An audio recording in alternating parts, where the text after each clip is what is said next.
Isso, agora me lembro. Está perfeitamente claro. Eu vinha falando da morte escarlate. Onde é que eu estava? A princípio, quando só alguns desses germes entravam no corpo, o indivíduo não se dava conta. Mas cada germe se partia ao meio e virava dois. E fazia isso com tanta rapidez que, no intervalo curto de tempo, havia milhões no organismo. Então o homem se encontrava enfermo. Sofria de uma doença. E essa doença era batizada de acordo com o tipo de germe. Podia ser sarampo, gripe, febre amarela ou qualquer um dos milhares de tipos existentes. Agora, aí está o que é curioso em relação aos germes. Sempre apareciam novos no corpo do homem. Muitíssimo tempo atrás, quando existia pouca gente no mundo, não havia tantas doenças. Apesar de todas essas doenças e das novas que não paravam de aparecer, existia cada vez mais gente no mundo. Quanto mais pessoas havia, mais elas se aglomeravam para viver. E quanto mais se aglomeravam para viver, mais espécies de germes provocavam doenças. Naquele tempo, a gente falava pelo ar, a milhares e milhares de quilômetros. E veio a notícia de uma doença misteriosa que havia estourado em Nova York.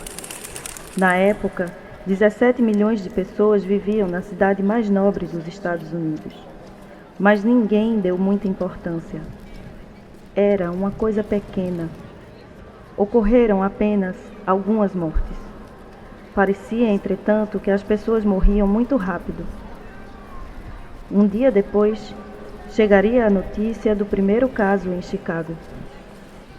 E, no mesmo dia, tornou-se público o fato de que Londres vinha combatendo a epidemia em segredo havia 2 semanas e vetando a divulgação, quer dizer, impedindo que se espalhasse pelo resto do mundo a informação de que a epidemia estava em via de estourar. A morte escarlate chegou a São Francisco. A primeira morte aconteceu na manhã de uma segunda-feira. E, na quinta, já estavam morrendo aos montes em Oakland e São Francisco. Perdia-se a vida em todos os lugares, na cama, no trabalho, na rua. Sempre tínhamos calma nessas coisas, mas essa epidemia era diferente. Atacava de súbito, matava com rapidez e nunca falhava. Fiquei sozinha na minha grande casa. O telefone tocou e era meu irmão. Ele disse que não iria me visitar por medo de pegar a peste e que havia levado nossas 2 irmãs para ficarem na casa do professor Bacon. Aconselhou que eu não saísse de onde estava e que esperasse para ver se tinha ou não contraído a enfermidade. Concordei com tudo. Fiquei em casa. Pela primeira vez tentei cozinhar, mas a peste não se manifestou em mim. Pelo telefone, podia falar com quem quisesse e saber das notícias. Nova York e Chicago afundavam no caos, e o que se passava ali acontecia em todas as cidades grandes do planeta. Disso soubemos pelos comunicados, até acabar toda a ordem em São Francisco e não sobrar nenhum operador a postos para receber ou mandar informações.